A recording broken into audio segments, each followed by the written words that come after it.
made a decision that, maybe my family would be sad without me, but they'd be better off. And I decided to take my life. I'd sit in my closet in my apartment. I had a Glock 22 pistol, and I put my family pictures on the floor around me and try to build the courage to pull that trigger. And it was one morning, my wife came to my apartment, and she had knocked on the door. I wasn't going to answer it, but I had that pistol in my hand. And when she knocked on the door, she asked me a question that just radically changed my life and saved my life that day. She's like asking me how I could do everything she's seen me do in the military. And when it comes to your family, you'll quit. And, for me, there's no more soul-cutting word to be called a quitter. And she was absolutely right. I've been successful at all these professional things, but when it came to the most important thing, like being a husband, being a father, being that young 17-year-old kid that raised his hand and made a commitment to do something important, and quitting all those things, including my will to live. And I made a radical decision in that moment to get back in the fight. I didn't know how to do it, but one thing I knew is I couldn't do it alone, and I couldn't do it with the people I surrounded myself by. Well, welcome to our Culture and Christianity podcast. Just so happens today we're at the tail end of a Culture and Christianity conference here at World Outreach Church in Murfreesboro. It's been a wonderful couple of days, and I have recruited one of my friends to sit in with us, Chad Robichaux. Chad, welcome. Thanks, Pastor Allen. I'm going to mess your credentials up, but I know you're a Force Recon Marine. Yes, sir. You did 6 tours in Afghanistan? Did eight tours in Afghanistan as part of a JSOC task force. So you can tell I'm ignorant about too much of the military, and I apologize for that. No, you're plain language. You're a hero. Well, I would not say that. No, I know you won't, but I will. I'll be happy to say that. After we withdrew from Afghanistan in such a shameful way, yes, sir, we abandoned a man who had been a great help to you. Yeah. And you recruited some friends and went back to get him. That's right. Aziz, Aziz had served all my deployments with me. He was not only my interpreter, but my teammate, and ultimately he was my friend. He saved my life multiple times, and he's just an incredible human being and a hero to America, even though he had never been here. Amen. And there was no way I could sit back on my couch and watch us leave him behind. He would have certainly been killed, him, his wife, and 6 kids. And so we went back to get him. So in the active military couldn't help you, so you had to recruit some buddies that were retired? Yeah, we put together a team of about a dozen former special operations guys who were out of the military and had the unique skill sets to do that kind of operation. And originally it started just to get Aziz's wife and 6 kids. And like I said, Aziz not only saved my life, but like when I wasn't operating out in the mountains of Afghanistan, I was at his home. I held his kids when they were born, so they're family to me, and it was very important to me that he get out safe. And so I had some amazing friends that agreed to help. But as we started preparing to go help him, one of our teammates got a text message of these 3,000 orphans that had just been abandoned in the withdrawal, because everyone was just getting out of there. So people that would have been running an orphanage would have been leaving to save their life, and they left these 3,000 kids. And so at that moment, we all kind of looked at the situation and said, hey, let's just lean forward, and we're all believers. We believe God was burdened our hearts to help, but we had this tremendous experience on our team. Let's help as many Americans, interpreters, their families, women and children. Let's just help as many people as we can. And we gotten a lot of credit for it since, but the truth is, and I keep saying this, and it's the only way I know how to explain it. People are like, how'd you guys pull off rescuing Aziz, his family, and ultimately, the 17,000 people? How'd you guys pull that off? And that was 17,000 people, right? Okay, I wanted to be sure. The only way I could explain it is it was a God-ordained miracle. Like, I'm not smart enough or logistically capable enough, and I don't believe anyone is, to pull off what it actually pulled off. There was a series of events that took place that allowed that to happen. That is nothing other than divine in nature. That's amazing. Thank you. Yes, sir. Thank you for modeling that for us. My opinion, I'm certainly not a military expert or a global strategist, but I think that expression of weakness in the way we withdrew from Afghanistan, abandoned the sacrifices that had been made, left all of the hardware there, was the signal that has resulted in so much of what we've seen since then, all the way up to October 7th. Yeah, I mean, the world is burning down because of it. I mean, Afghanistan, if we could pause there for a second, it's Bagram Air Force Base, the most strategic place in the globe between Iraq, Iran, Russia, and China. The American people have been lied to say that we are in this 20-year war, this endless war, and we have to pull out. American sons and daughters are dying. We could have declared a victory in the war on terror and kept a presence there. 2,500 troops is what we had there. At the exact time of withdrawal, it was about 4,000. But I can name a dozen places around the world that we have the equal amount of troops. In fact, since World War II, we still have 80,000 troops in Japan, 40,000 in Germany, 35,000 in South Korea on the 38th parallel to keep the North Koreans from coming across. So keeping military contingents in places like Afghanistan isn't prolonged wars, preventing wars, creating stability. And anybody that understands military strategy knows this. We had the entire international community supporting a support and advisory role to the Afghan National Army and Afghan National Police, and it was working effectively. And so when we left the way we left without, by the way, they dumped the Bagram prison with all the ISIS-K Taliban fighters, dumped them in the civilian population, closed Bagram Air Force Base, left $80 billion in equipment there before we moved our civilians out even. So even if I'm wrong on the withdrawal, you don't do that. And they handed the NEO operation, non-combatant evacuation operation, over to the State Department. So it's handled politically and not militarily. And it created this catastrophe that left thousands of Americans in Afghanistan to either be killed or lost. We don't know where all of them are now. And we left tens of thousands of our allies. And so not only was it a catastrophe of what we did in Afghanistan and then leaving 40 million Afghan people to suffer, 20 million women and little girls to be sexually enslaved, but we sent a statement to the world that we will buckle under the pressure of our enemies. And that pressure in Afghanistan didn't come from the Taliban. It came from China. China wanted the U.S. military out of Afghanistan for the mineral rights in the Hindu Kush Mountains. And I was called a conspiracy theorist for saying it on Fox News, but we left on August 30th and September 1st, China had the mineral rights to trillions of dollars of worth of lithium in the Hindu Kush Mountains. Additionally, China wanted to be able to move sanctioned oil from Iran to China through Afghanistan, but they couldn't do it with the U.S. military there, and they started doing that in September as well. So we were bullied by our enemies to leave, and the world took note. Why did Putin put 100,000 troops on the eastern Ukrainian border and flex? He wanted to see what Biden would do, and he had already seen what he did in Afghanistan. And what did Biden do? He took out the troops from Ukraine. He closed our embassy and consulate, and the rest of the world followed and did the same. And that gave a green light for Putin to move into Ukraine. Putin would have never moved into Ukraine if the U.S. military would have kept the troops there. And people would argue and say, well, there was only 160 troops there. It doesn't matter if there's one. Article 5 of NATO says if they injure, even indiscriminately, or unintentionally injure a U.S. service member or a NATO service member, Article 5 violation. Putin is a lunatic. He's evil, but he's not stupid. He would have not done that. And so we gave him the green light to do it. Now you see October 7th and what happened there. Iran, firing rockets into Israel, and with money that we're giving them still. I mean, there's just zero consequences in the world. And when America is weak, the world is a dangerous place, and it's an unstable place, and that's what we're seeing right now. That is a frightening chain of events you just described, that our withdrawal from Afghanistan was because of Chinese pressure, or when you desire to give China an opportunity. When you look at any scenario and you can't figure out where who's responsible for this. You look at motive, right? And who benefits most. And the Taliban, got a country, but the Taliban's really not a player. They're a puppet in this. Right. The United States, America didn't benefit. Our national security is jeopardized because of it. Afghanistan didn't benefit.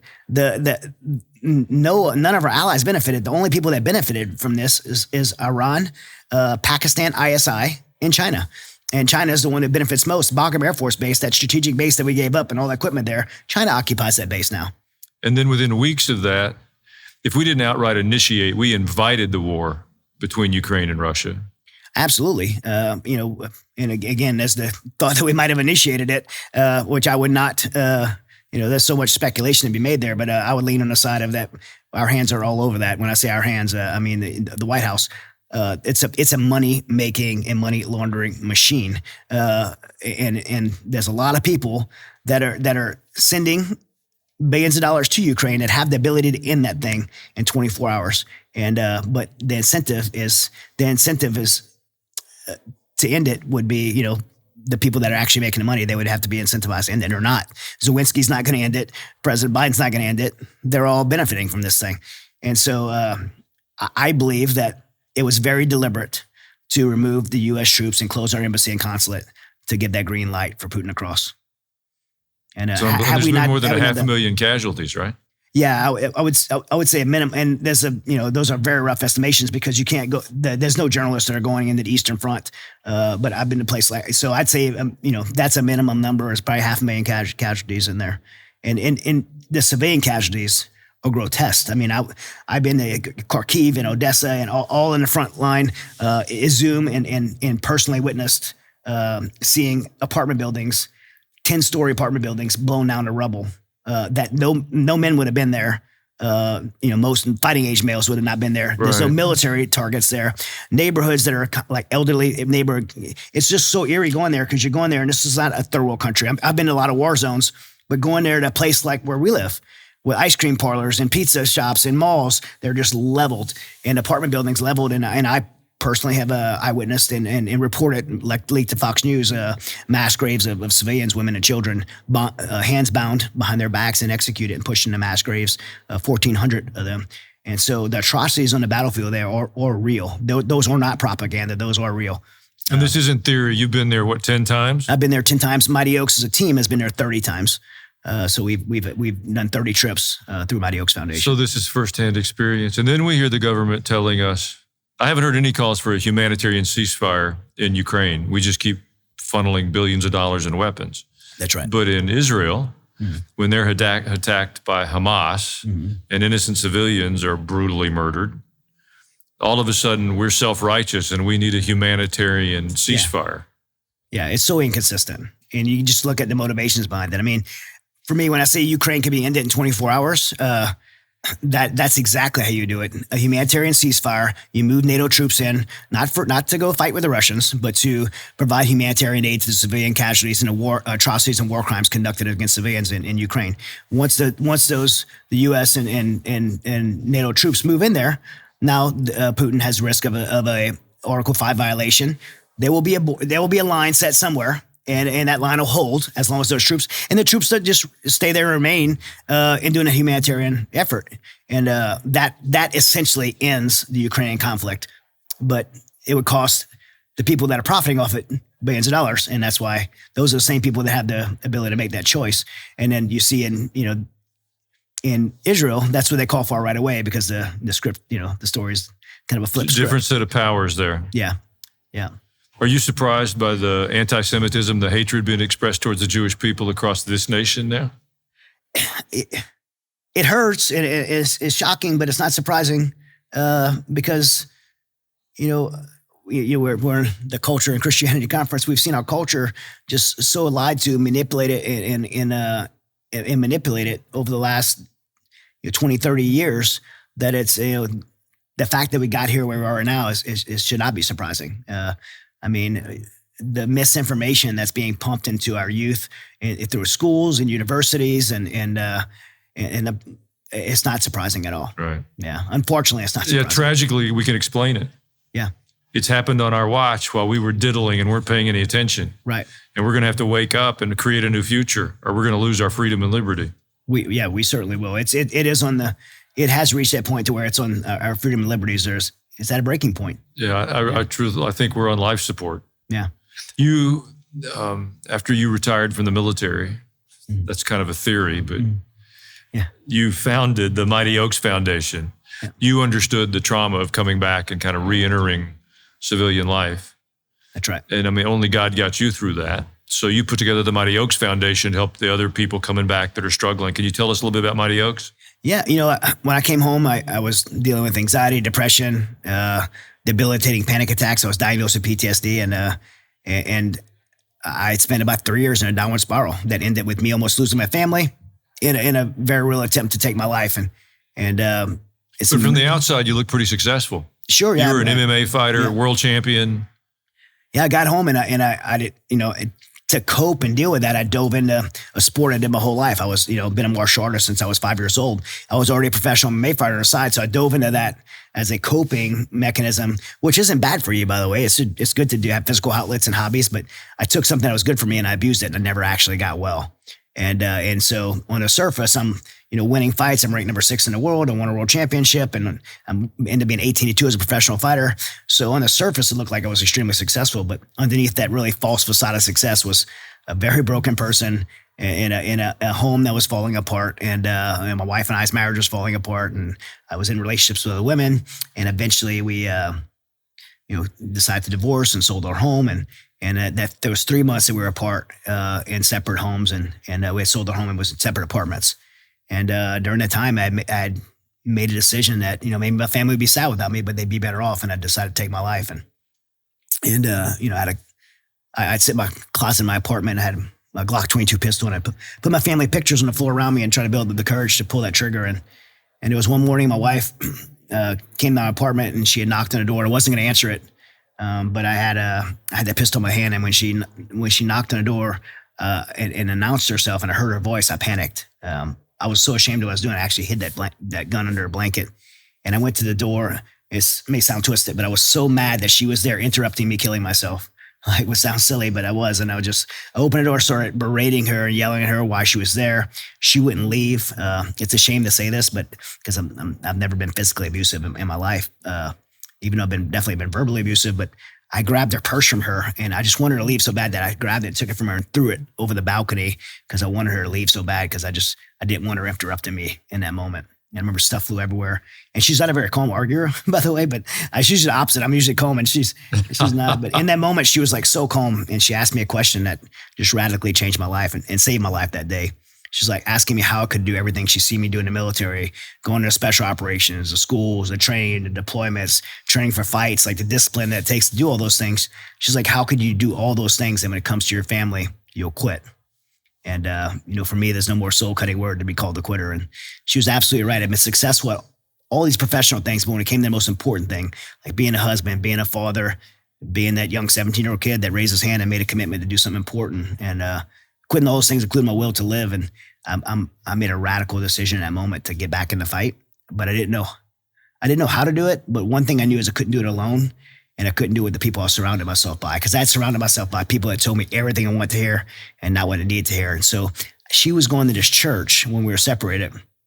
I didn't care about her church. I didn't care about God, but I wanted someone outside of my circle that would help hold me accountable to this decision. And I asked her to contact some man at this church. And I met this man named Steve Toth. We sat just like we are right now at a Starbucks coffee shop, and I wrote a 5-paragraph order, like a military operations order, of how I was going to fix my life. And it was really good. And I was super proud of it. And I slid it over to Steve, because what I wanted was him to show it to Kathy, so I could win her back, impress her, and I would sweep everything in the rug and move forward. But he didn't even look at it. He just slid it back over to me and told me I was going to fail. And I remember he tapped on that paper and he said, "This plan doesn't have anything to do with your relationship with God. I'm not going to waste your time. I'm not going to let you waste mine." And I had tried everything at that time. I'd been through medication, counseling, had professional success, financial success. I'd rebuilt notoriety. My ego was rebuilt, all those things. And some of those things were good. Some of those things were bad. But none of those things changed my situation. And at Mighty Oaks, we have a saying that kind of comes from that moment. If what you're doing isn't working, then why not try something different? So everything I tried didn't work.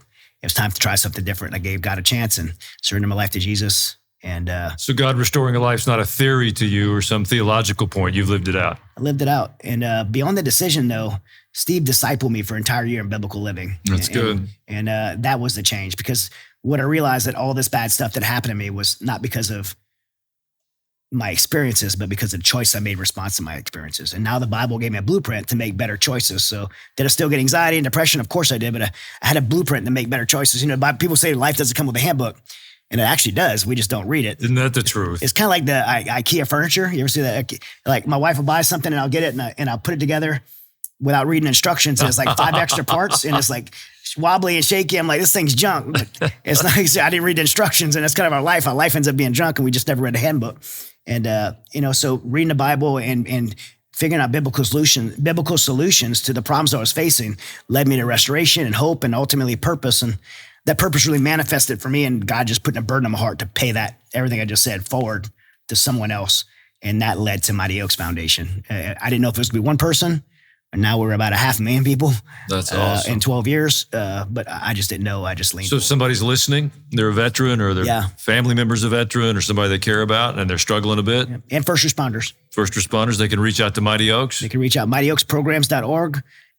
we cover everything. Our programs are 6-day intensives at our different ranches in California, Ohio, Virginia, and Texas. And we even pay for the flights. So there's no strings attached. We'll get you there. A grateful nation loves you and provides support to Mighty Oaks to make it possible for us to. And these programs are non-clinical, faith-based, peer-to-peer. So all of our instructors have come through our program as alumni, and we disciple them to be leading. So it's peer-to-peer, which is very powerful. We're doing a Mighty Oaks group of some kind here. You guys are. You got Larry and Maples and some other folks came through Mighty Oaks, and you can start an outpost here.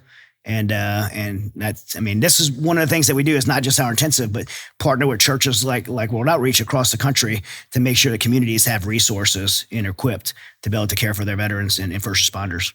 That is so good. You got a new book coming out. I want to hear a little bit about that. It's called Mission Without Borders. Mission Without Borders.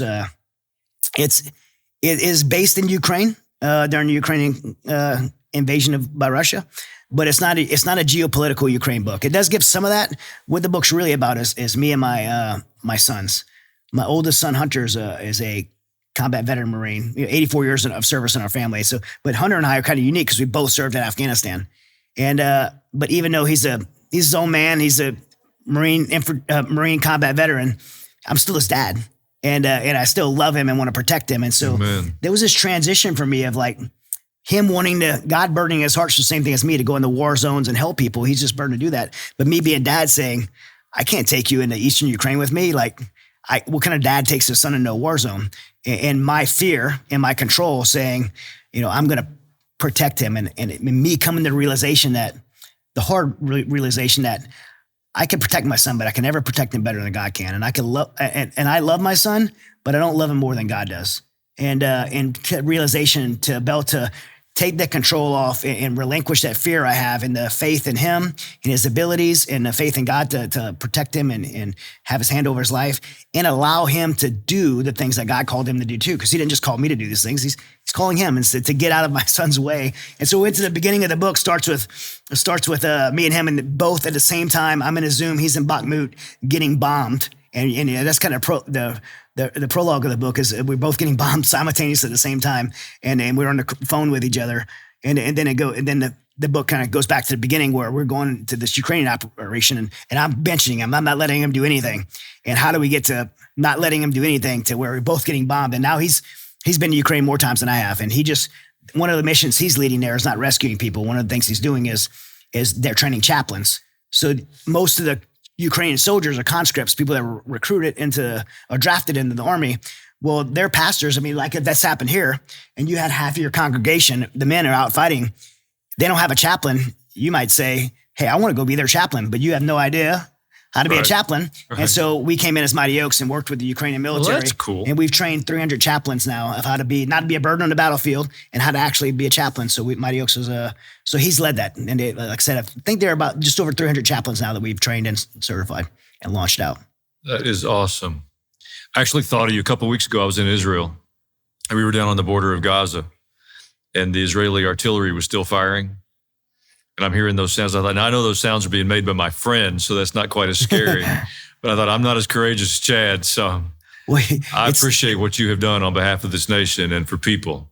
Well, I'm not thankful you had that experience, but in a way I am, that you could hear and see and feel it, because it gives you a perspective that it's just that a lot of people here just don't have.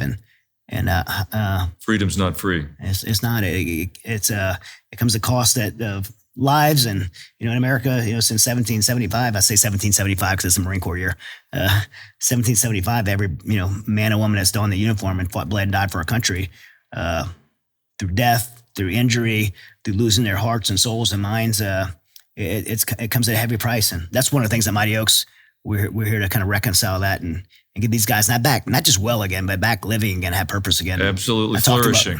Flourishing. I talked about that in my message this morning here is to Reed Hasty. If you remember Reed Hasty going to not being able to fly from Oklahoma to California to go for our program. 8 years later, he's the outpost in Oklahoma, like this one, 350 men a week meet.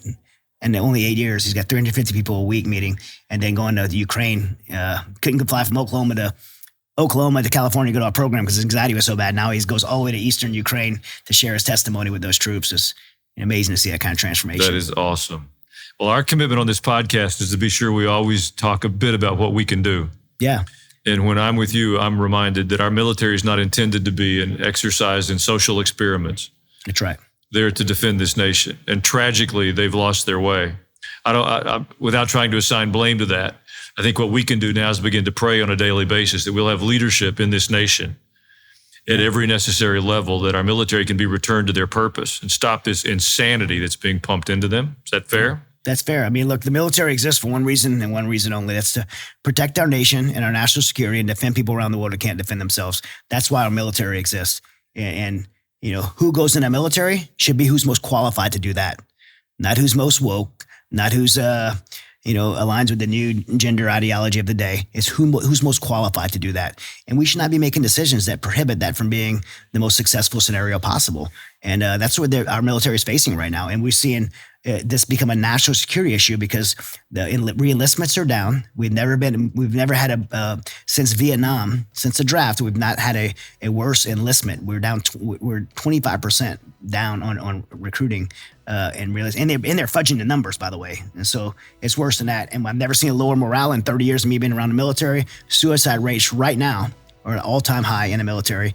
It's a tough place to be in the military. And when this all started, since 1776, every U.S. service member was issued a Bible, and that stopped in 2009. President Obama stopped that. A lot of people don't know that, and that's when. And I've been around the military for 30 years, and that's when I seen the decline shift in the military. Now, if somebody don't want a Bible, that's fine, but we certainly, if you're a prisoner, you could get one, right? But if you're a United States service member, you can't. Since that's wrong. It's just wrong. Yeah. Well, my guest today is Chad Robichaux, an American hero. I know you won't say it, I will. Thank you for all you've done for us. Yes, sir. And for those of us listening, we know what we can do. We can start to pray on a daily basis for those who are standing watch on our behalf, that they wouldn't be subjected to some sort of bizarre social experiment, but they would be set free to do what they volunteered to do. And that's put themselves in harm's way so that liberty and freedom can flourish in our nation and be extended to the peoples of the world. If God said he's a warrior and that he's the Lord of the angel armies, we need to pray on a daily basis for those men and women standing guard on our behalf. Thank you, sir. Thank you, Chad. Yes, sir. Hey, thanks for joining me today. Before you go, please like the podcast and leave a comment so more people can hear about this topic too. If you haven't yet, be sure to subscribe to Alan Jackson Ministries YouTube channel and follow the Culture and Christianity podcast on Spotify, Apple Podcast, or wherever you get your podcast. Together, let's learn how to lead with our faith and change our culture. I'll see you next time.